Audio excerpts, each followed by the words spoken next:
Sound. We are constantly surrounded by it.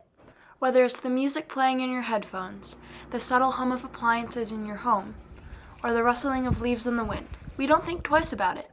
What is sound? The American Heritage Dictionary defines sound as the vibratory disturbance in the pressure and density of a fluid or in the elastic strain in a solid. In other words, sound is simply a vibration. Sound waves are longitudinal waves made up of a series of compressions and rarefactions. As sound travels through a medium, the molecules within the medium compress and then expand. The most common way of measuring sound is frequency, or the number of times that a wave repeats itself. Frequencies correspond to what we hear as pitches, notes, and tones. Lower frequencies emit lower pitches, whereas higher frequencies emit higher pitches. Every material has something called a resonant frequency. We already learned that sound waves cause the molecules in a medium to vibrate, and a resonant frequency is the frequency at which a material vibrates at the highest amplitude and intensity. To dive deeper into resonance, let's take a look at some wine glasses.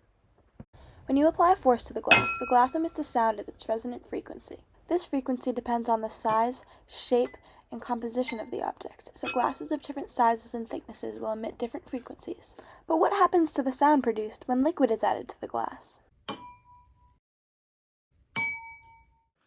Through simple observation, we can see that the pitch gets lower. But why is that?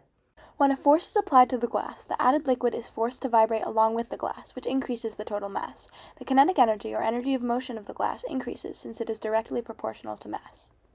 This exact phenomenon was researched in 1982 by a physicist named A.P. French at MIT, modeling the wine glass as a thin-walled cylinder similar to a tuning fork. He wrote the equation for the total energy of the wine glass to be equal to A times the kinetic energy plus B times the potential energy, where A and B are constants. He also found that the angular frequency of the vibrating glass squared is equal to B over A.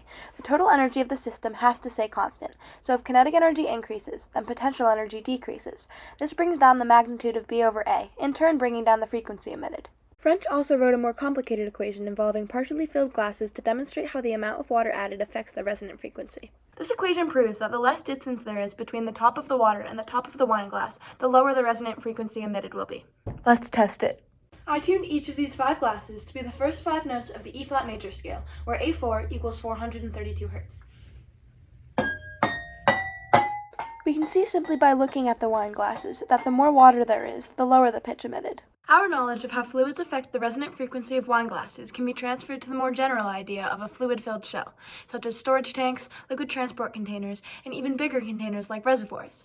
Being able to calculate the resonant frequencies of these containers allows us to do things like prevent earthquakes from damaging reservoirs and the natural vibration of a truck from damaging a transport container.